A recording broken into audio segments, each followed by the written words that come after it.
आज का टॉपिक है हमारा बेसिकली ऑस्मोसिस को लेकर। पिछले वाले क्लास में हम लोगों ने डिफ्यूजन के बारे में पढ़ा था। डिफ्यूजन में बेसिकली आपको दो ही चीज़ याद रखना था, हाई कंसंट्रेशन और लो कंसंट्रेशन, यही चीज़ था हमारा बेसिकली डिफ्यूजन में। अब यहाँ पे ऑस्मोसिस देखते हैं। अच्छा, डिफ्यूजन में हमने आपको एक चीज़ और बताया था कि वो डिफ्यूजन बेसिकली हमारा गैस के केस में देखने को मिलता है, यानी कि जब भी गैस का एक्सचेंज होगा ना तो वहाँ पे प्रोसेस हमारा कहलाएगा डिफ्यूजन, ठीक है ना। लेकिन फिर ऑस्मोसिस क्या कहलाता है, देखते हैं इसके बारे में। The movement of water molecules in and out of the cell through selectively permeable membrane is called osmosis। यानी कि अच्छा, यहाँ पे selectively permeable membrane है, मतलब सेल मेम्ब्रेन का ये बात कर रहा है, क्योंकि हमने बताया था सेल मेम्ब्रेन को हम लोग सेलेक्टिवली परमेबल मेम्ब्रेन क्यों कहते हैं, क्योंकि वो सेलेक्टिव चीज़ों को ही सेल के अंदर या फिर सेल के अंदर से बाहर जाने देता है, सेलेक्टिव चीज़ों को, अनवांटेड चीज़ों को नहीं, ठीक है। चलिए, ऑस्मोसिस का मतलब यहाँ पे ये है। अच्छा, जैसा कि हमने आपको बताया था कि सेल हमारा लिविंग थिंग्स है। भाई सेल लिविंग थिंग्स है तो उसको फूड भी चाहिए, ऑक्सीजन भी चाहिए और सबसे इंपॉर्टेंट वाटर भी चाहिए, है ना। तो जब वाटर का लेन देन होगा सेल के अंदर और अंदर से बाहर, जब हमारा वाटर का लेन देन होगा तो उस प्रोसेस को बेसिकली हम लोग कहेंगे ऑस्मोसिस। देखो, जब गैस का सेल से लेन देन होगा तो उस प्रोसेस को कहेंगे डिफ्यूजन, लेकिन जब सेल का वाटर से लेन देन होगा तो उसको हम लोग कह देते हैं ऑस्मोसिस। दोनों में फर्क है, इस बात को आप याद रखिएगा, ठीक है। आगे, unicellular fresh water organisms and most plant cells gain water through osmosis. देखिए, समझिए यहाँ पे ध्यान से, वो यूनिसेलुलर जो कि बेसिकली हमारा पानी में रहते हैं, ठीक है, वो हो गया। और दूसरा हमारा जो प्लांट है, जो ऐसे भी हमारे बहुत सारे प्लांट हैं जो कि 24 घंटे पानी में डूबे रहते हैं, है ना। तो उनमें बेसिकली वाटर का जो लेन देन होता है वो ऑस्मोसिस प्रोसेस के थ्रू ही होता है। जैसे अब आपके माइंड में ये आ रहा होगा कि सर, जो प्लांट पानी में रहता है उसको पानी की क्या ज़रूरत है, वो तो हमेशा पानी में घिरा हुआ है, अंदर है। नहीं, अब लगातार आप किसी चीज़ को पानी दीजिएगा तो वो मर जाएगा। सपोज कीजिए कि आपने अपने घर में ना एक छोटा सा प्लांट लगाया और 24 घंटा आप उसको पानी में ही डुबो के रख रहे हैं, तो वो देखिएगा अगले दिन वो मर जाएगा। इसका मतलब कि ये हो गया कि भाई उसको पानी उतना ही चाहिए जितना उसको ज़रूरत है ना। तो यहाँ पे अब ऐसा आप मत सोचिएगा कि सर कोई प्लांट यदि पानी के अंदर में रह रहा है तो उसको 24 घंटा पानी मिल रहा है, ये बिल्कुल सही बात नहीं है। क्योंकि प्लांट जो पानी के अंदर रह रहा है वो भी उतना ही पानी लेता है जितना उसको चाहिए, है ना। लेकिन वो कैसे लेता है, वो प्रोसेस हमारा है ऑस्मोसिस, डिस्कस करेंगे अभी हम लोग, देखिए ध्यान से।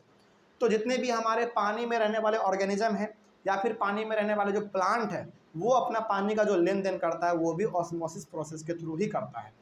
अब देखिए कैसे करता है। Absorption of water by plant roots is also an example of osmosis. मतलब कि अच्छा, आपको ये भी मालूम है कि भाई जब हम लोगों के प्लांट सूखने लगते हैं तो हम लोग उसको पानी देते हैं, है ना। और पानी देते हैं किसमें, जड़ में। और प्लांट का जो जड़ है, जिसको हम लोग रूट कहते हैं इंग्लिश में, वो पानी को क्या कर लेता है, सोख लेता है और पूरे प्लांट के बॉडी तक पहुंचा देता है। तो यहाँ पे पानी का लेन देन हुआ ना, तो किस प्रोसेस के थ्रू होगा, ऑस्मोसिस प्रोसेस के थ्रू हो गया। तो ये भी एक एग्जाम्पल हो गया हमारा ऑस्मोसिस का। आगे देखिए, water also follows the law of diffusion. Law of diffusion का मतलब है यहाँ पे high concentration to low concentration. देखो, अब यहाँ पे दोबारा आ गया ये चीज़, यहाँ पे भी हाई कंसंट्रेशन वाला और लो कंसंट्रेशन वाला कॉन्सेप्ट चलता है।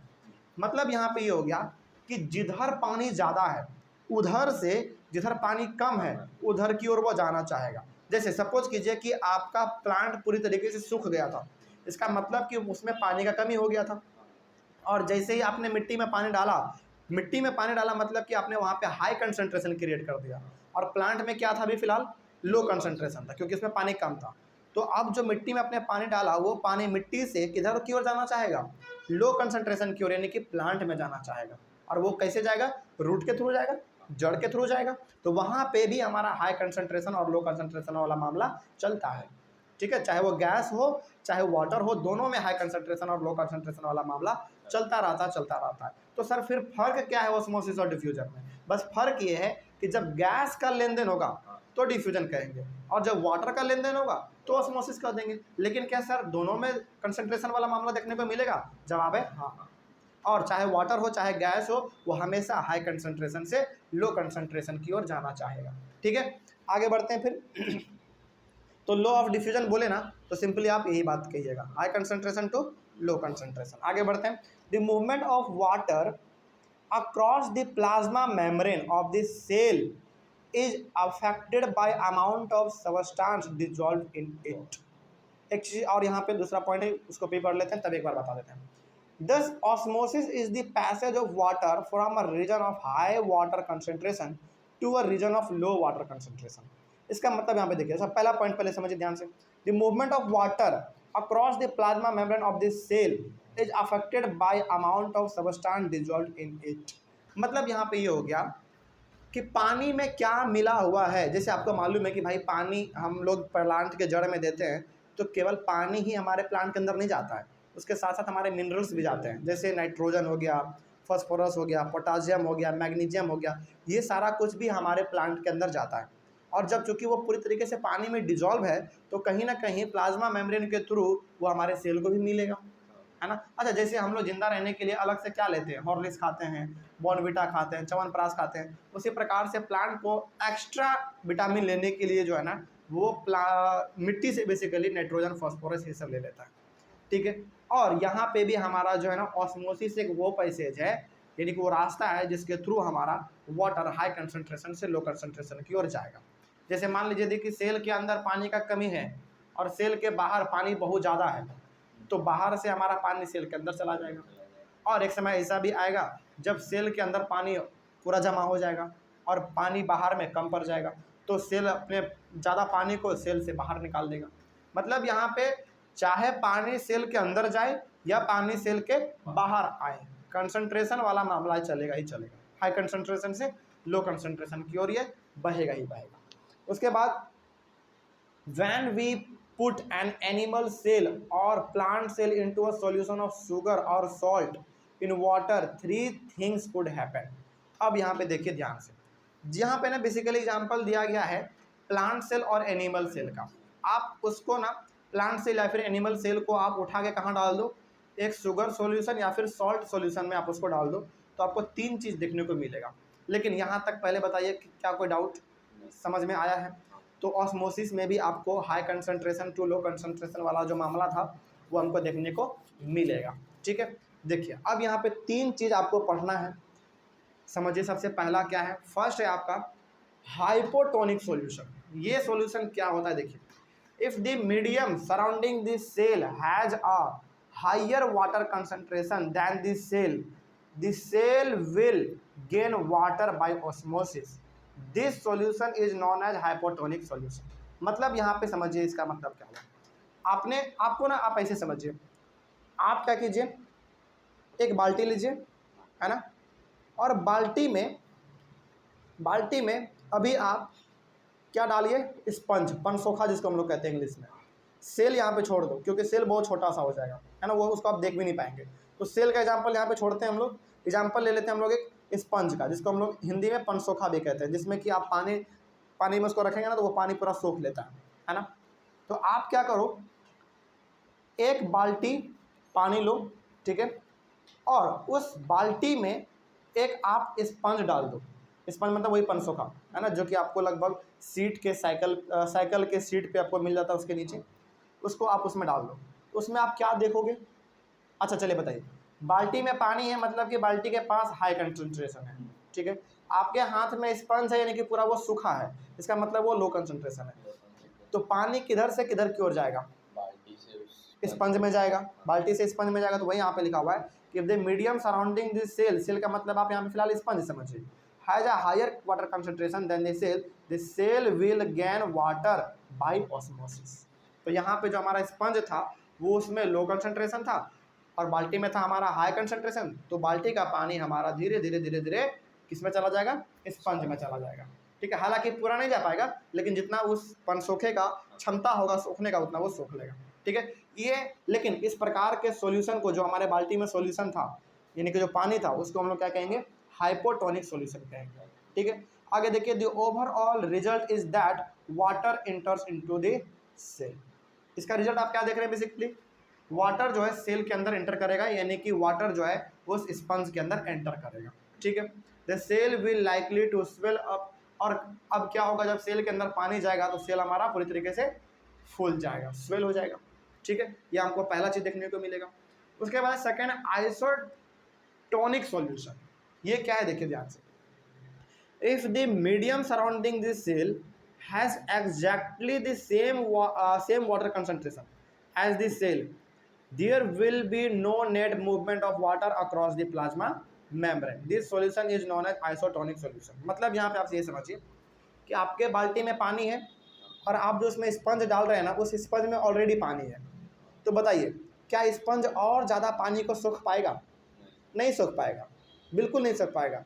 तो जब कंसंट्रेशन यानी कि वाटर का लेवल स्पंज में भी और बाल्टी में भी जब बराबर रहेगा, यानी कि जब दोनों में कंसंट्रेशन हाई रहेगा, तो कहीं भी आपको मूवमेंट वाटर का देखने को नहीं मिलेगा। हाई कंसंट्रेशन से लो भी नहीं और लो से हाई भी नहीं। तो उस प्रकार के सॉल्यूशन को हम लोग कहते हैं आइसोटोनिक सॉल्यूशन। ठीक है, ये चीज़ था हमारा। इसमें बात समझ में आ रही है क्या चीज़ है इसमें? पहले में क्या था? पहले में सेल के बाहर कंसंट्रेशन ज़्यादा था और सेल के अंदर कम था, तो बाहर से सेल के अंदर आ गया हमारा वाटर। लेकिन यहाँ पे सेल के बाहर भी और सेल के अंदर भी दोनों कंसंट्रेशन बराबर है, यानी कि दोनों में कंसंट्रेशन हाई है। तो यहाँ पे ज़रा सा भी वाटर में मूवमेंट देखने को नहीं मिलेगा। अच्छा, मूवमेंट देखने को कब मिलता है? जब एक तरफ हाई कंसंट्रेशन हो और एक तरफ लो कंसंट्रेशन हो, लेकिन इसमें तो ज़रा सा भी मूवमेंट देखने को नहीं मिलेगा। ठीक है, आगे देखिए, the overall result is that there is no movement of water. इसमें जरा सा भी मूवमेंट आपको वाटर का देखने को नहीं मिलेगा, क्योंकि दोनों तरफ वाटर का कंसंट्रेशन ऑलरेडी हाई है। उसके बाद this cell will stay the same size, और जब इसमें वाटर का मूवमेंट हो ही नहीं रहा है, तो सेल का साइज जो है वो ना ही घटेगा ना ही बढ़ेगा, वो तो बिल्कुल बराबर रहेगा। कोई दिक्कत इसमें? चलिए, अच्छा, ये जो तीसरा वाला है ना, ये पहले वाला का जैसा उल्टा है। पहले वाले में हाई कंसंट्रेशन था किधर? सेल के बाहर। अब यहाँ पे हाई कंसंट्रेशन होगा सेल के अंदर। इसको हम लोग कहेंगे हाइपरटोनिक सॉल्यूशन। देखिए ध्यान से क्या लिखा हुआ है, if the medium surrounding this cell has a lower water concentration then the cell will lose water by osmosis. This solution is known as hypertonic solution. यानी कि यहाँ पे क्या हो गया, सराउंडिंग में यानी कि सेल के बाहर वाटर का जो कंसंट्रेशन है वो लो है और सेल के अंदर वाटर का कंसंट्रेशन ज़्यादा है। तो जैसा कि आपने पढ़ा है, हमेशा हाई कंसंट्रेशन से लो कंसंट्रेशन की ओर बढ़ेगा आगे, तो यहाँ पे हमारे सेल के अंदर से वाटर निकलेगा और सेल के बाहर चला जाएगा, क्योंकि सेल के अंदर क्या था हमारा? High concentration. ठीक है, तो उस प्रकार के सॉल्यूशन को हम लोग क्या कहेंगे? हाइपरटोनिक सॉल्यूशन कहेंगे। The overall result is that water leaves the cell. इसका रिजल्ट क्या आप देख रहे हैं? वाटर जो है सेल से निकलेगा बाहर। ठीक है, आगे the cell will likely to shrink. अब जब भाई सेल से पानी हमारा बाहर ही निकल जा रहा है, तो सेल हमारा क्या हो जाएगा? पूरी तरीके से चिपक जाएगा, यानी कि बहुत वो सिकुड़ जाएगा, है ना। ये हो गया हमारा। अच्छा, फूलेगा कब फिर? सेल हमारा फूलेगा कब? जब हाइपोटोनिक सॉल्यूशन होगा। ये तो हाइपरटोनिक था और ये क्या था हमारा? हाइपोटोनिक। हमारा सेल फूलता है तब जब सेल के अंदर होता है कंसंट्रेशन लो और बाहर होता है हाई। तो हाई से लो के अंदर पानी आएगा हमारा, उस समय पे सेल हमारा क्या हो जाएगा? फूल जाएगा। लेकिन सेल सिकुड़ कब जाएगा? जब सेल के अंदर ही हमारा हाई कंसंट्रेशन हो और बाहर लो कंसंट्रेशन हो। तो सेल से बाहर हमारा सारा पानी निकल जाएगा, इसके वजह से सेल हमारा पूरी तरीके से सूख जाएगा, यानी कि वो पिचक जाएगा, सिकुड़ जाएगा। ये हो गया हमारा पूरी तरीके से 3 प्रकार का सॉल्यूशन। पहला था हमारा हाइपोटोनिक, उसके बाद आइसोटोनिक और उसके बाद हाइपरटोनिक सॉल्यूशन। अब तो कोई डाउट नहीं इसमें होना चाहिए। तो ऑस्मोसिस समझ में आया आपको क्या है?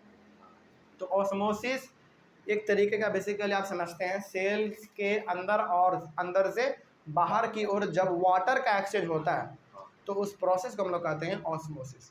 लेकिन जब सेल के अंदर और सेल के अंदर से बाहर जब हमारा गैस का एक्सचेंज होने लगे, तो उस प्रोसेस को कहेंगे डिफ्यूजन, है ना। और चाहे वो डिफ्यूजन हो चाहे ऑस्मोसिस हो, यानी कि सेल चाहे गैस का लेन देन करे या फिर वाटर का लेन देन करे, हमेशा आपको हाई कंसंट्रेशन से लो कंसंट्रेशन की ओर ही जाता हुआ दिखाई पड़ेगा।